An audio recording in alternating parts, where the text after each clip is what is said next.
All right. So I knew, I said in my review that I wasn't going to give too many thoughts for the last half of the book, at least not detailed summaries, and I think I'm going to still stick to that. But I just started reading chapter 15, and it starts with this not video, because this is a book. Don't Anyway. It has Tomad and Uruth.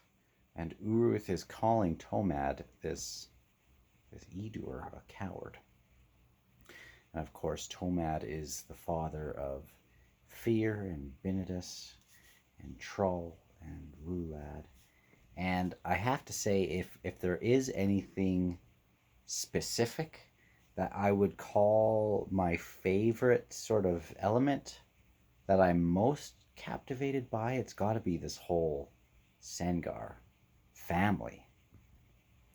Obviously, I love Troll. I've made that abundantly clear. But I really, really love Rulad as well. And Fear has been growing on me this first half of the book. He's still a little bit of a numbskull in some ways, but very interested in him and interested in Benedus, who I'm pretty sure he didn't die yet, right? He's just off finding more, or am I missing something? Anyway, I'm really interested in this, and I kind of feel for this father and the mother. Think of all this that has happened with their family. Uh, Interested in them, interested in lots of the families in this series. At first, I was really interested in the parents, and I still am. The family dynamics. Same with the Benedict family. And I'm wondering if there's any other ones that really stand out in the way that they stand out. I know we have Callum and Callum's brother. No, I'm an idiot. We have Quick Ben having his family things going on. That is something that I thought has been really, really, really, really great. And I am so curious to find out first what happens with old Rulad, because this could go a number of ways. And if anything was, I don't really cry reading books. I feel those emotions and things, but I don't recall getting like a tear reading a book. Oh no, that's not true. I sometimes would get a tear reading that flippin' Robert Munch thing. The I'll love you forever. That's done it. But I think if anything was to give me a tear in this series, it might have to do with this Sengar family. I really love Troll and his relationship with Onrak, their little friendship there. I mean, not a little friendship, it's a major thing. If something bad happens to Onrak or something happens to Troll, that'll kill me. I mean, if something, I'm still expecting that Rulad is pretty much gone, but I sure hope he has some kind of redemption, even if it's just for a second, right at the end. That would be enough.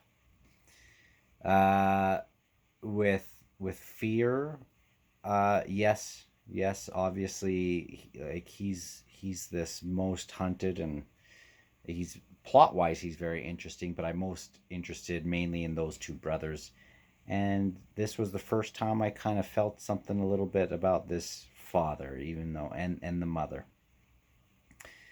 Amazing series, freaking amazing, and I love the family dynamics, especially because I'm somebody who comes from a big family. So that's always near and dear to my heart when I read series, when I read a book, and my guess is that maybe Rulad would just get replaced. Maybe he doesn't make it to the end of this book, is my guess. even though he's been this chosen king, though. And it's implied that the crippled god, you know, it doesn't matter who has the crown, and he could just change that at any given moment. And I'm wondering who else might he choose if that were to happen. And how would you stop Rulad other than what Bryce was doing to try to, kind of cripple him?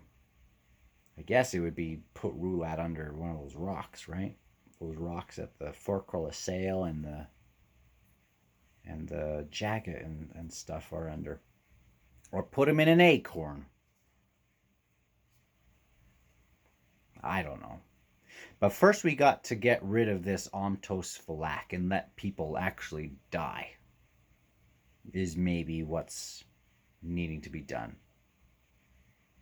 I don't know. Very, very compelling. Looking forward to getting to this one, that one. Those 3 last books in the series. And can't wait to get to, I've collected some of the E&C Esselmont books.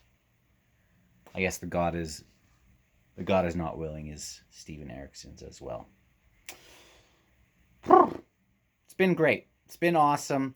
And I wonder now that the Malazans have shown up, what's going to happen between these 3 powers, because Tavor is clearly cold iron still. I wonder if you can kind of change that. I'm sure you would be able to, but she's cold iron.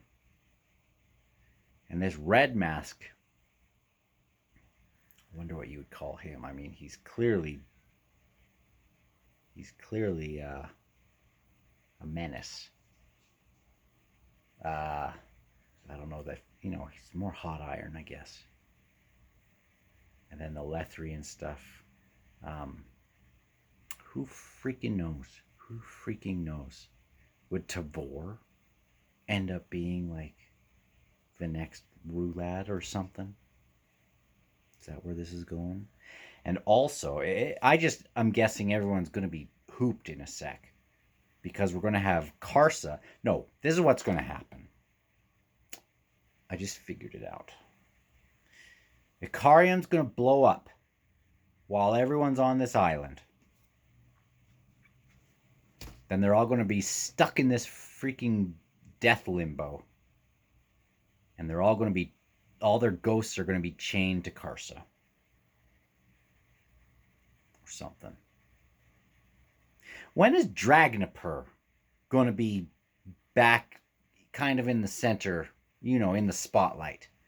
Because it was really in the spotlight at the end of Book 3, Memories of Ice. And I'm waiting for that to kind of be reintroduced into the spotlight. And Draconis, when are we going to get that guy, get that guy released from that? There's just so many things. Dang it. I mean, dang it in a good way. There's just so many things that I'm excited about that I keep forgetting about. But as I look back, I can't imagine how he's going to tie these up, and I doubt he'll tie everything up, and that's fine.